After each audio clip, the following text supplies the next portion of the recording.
इसके विरोध में नहीं, लेकिन सुझाव मेरा ये है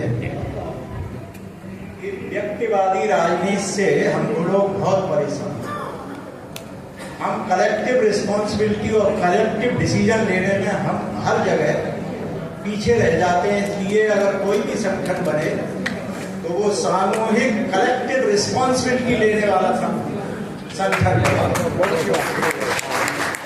दूसरा, जो यहाँ पर चर्चा होती है, ये चर्चा राजनीतिक होती है और राजनीतिक चर्चा में भाषण होता है और भाषण होने के बाद लोग बाग सिर्फ एक शब्द कहते हुए चले जाते हैं, बहुत अच्छा बोला था फलाना व्यक्ति, बहुत अच्छा बोला था फलाना व्यक्ति, बहुत अच्छा बोला था। सच्चाई ये है कि हम वो बात नहीं कह पाते जिसे कहना है। मैं भी अपने लगभग राजनीतिक और सामाजिक 60 साल से, सामाजिक अटैचमेंट 60 साल से, 65 से मैं अभी तक देख रहा हूं कि हर जगह हम लोगों का नाम लिया जाता है।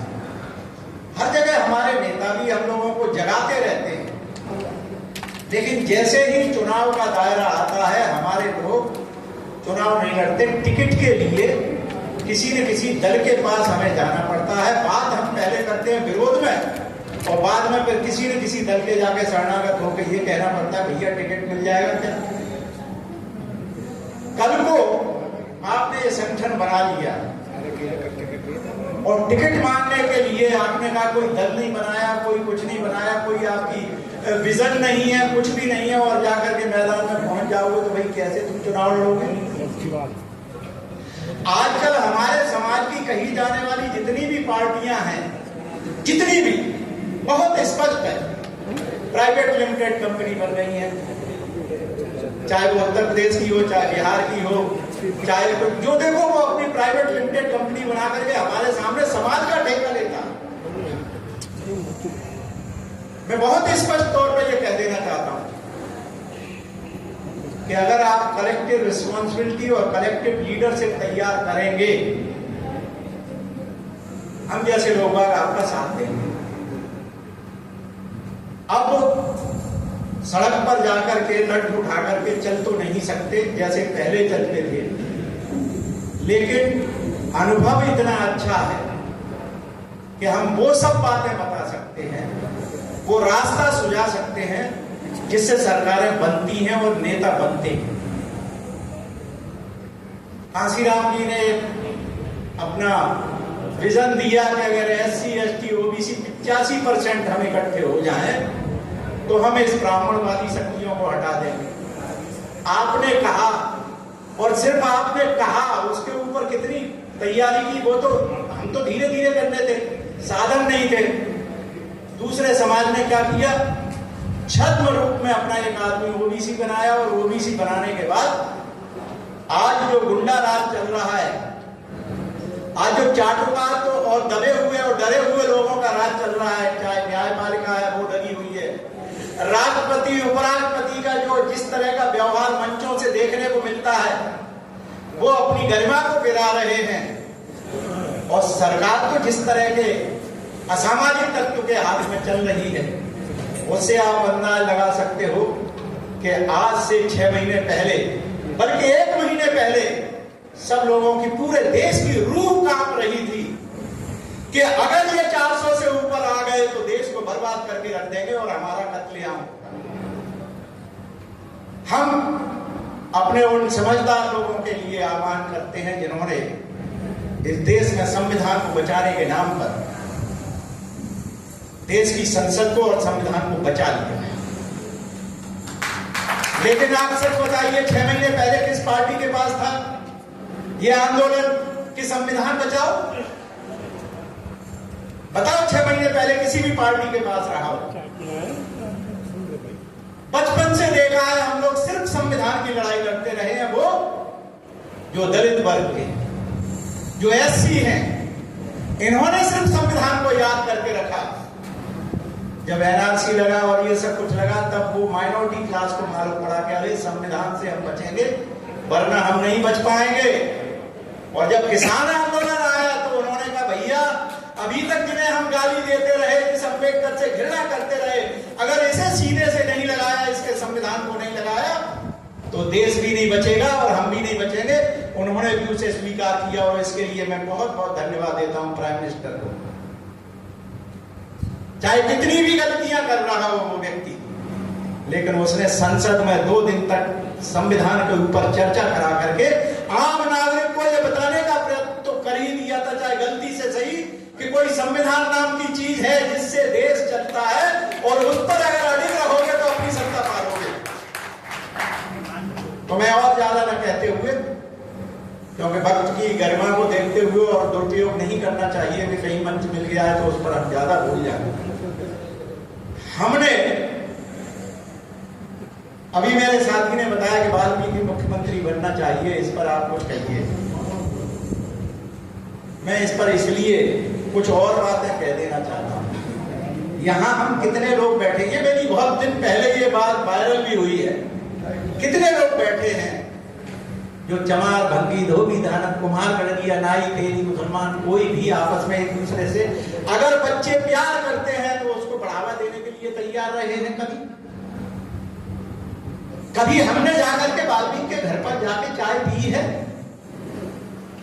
कभी गांव में उसकी बेटी को अपने यहां बुला करके बेटी की तरह, दामाद की तरह कभी उसको सम्मान के साथ में बुलाया है? जिस दिन हम अछूत कही जाने वाली जातियों के लोग, मुख्यमंत्री नहीं चाहिए, प्रधानमंत्री नहीं चाहिए, हम मेहनत कश और मजदूर वो लोग हैं, जिस दिन हम रोटी बेटी सम्मान के साथ में एक दूसरे के साथ करना स्वीकार कर लेंगे, खाना खाने लगेंगे, उस दिन हम मुख्यमंत्री भी अपना पा लेंगे, हम प्रधानमंत्री भी पा लेंगे। आज जब एक जगह से चुनाव कोई लड़ता है तो हमें हमारे ही नेता लोग हमें मिसगाइड करते हैं। जब राष्ट्रपति रामनाथ कोविंद की बात आई तो फट से हमारे एक नेता ने दूसरे दिन क्या कहा, वो कोरी समाज के हैं, बोले वो चमार समाज की है। ऐसे धूर्त नेताओं से अब हमें सबक लेना चाहिए। अगर ऐसे धूर्त नेताओं को अगर आप इग्नोर नहीं करोगे,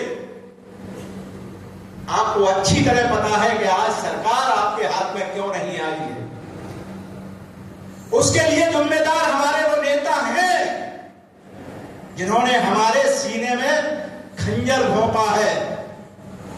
आगे भी वो अपनी प्राइवेट लिमिटेड कंपनी चलाएंगे और दूसरे भी जो आ रहे हैं वो भी कोई कम नहीं है सातिर। यहां विभीषणों की लाइन लगी हुई है, आपके साथ बैठेंगे, आपका सब कुछ इंफॉर्मेशन कलेक्ट करेंगे और दूसरी जगह जाके बता देंगे। इसलिए मैं चाहता हूं कि समाज को अगर आगे ले जाना है और एक संगठन को तैयार करना है तो हमें हर जगह, हर मोहल्ले में, हर गली में, हर नेता को ये चाहिए वाल्मीकि समाज के साथ में खान-पान शुरू करें, उनके साथ उठे बैठे, और उसके लिए बहुत समुचित जगह है। हर मोहल्ले में वाल्मीकि मंदिर है, हर मोहल्ले में वाल्मीकि मंदिर है। चमारों के लिए चाहे रविदास मंदिर ना हो, धोबियों के लिए धोबी घाट ना हो, ये मैं इसलिए स्पष्ट तौर पर कह रहा हूं क्योंकि इन जातियों के नाम लेके किसी को बुरा लगता है या कुछ लड़ाई अगर किसी ने दिल्ली में अगर लड़नी होगी तो 2 बड़ी जातियां हैं, बल्कि 3 हैं बड़ी जातियां जिनकी संख्या बहुत है। एक है चमार, एक है भंगी, एक धोबियों का एक स्पष्ट वो है और एक खटीकों का। इन लोगों का संगठन इतना मजबूत और क्यों नहीं कहते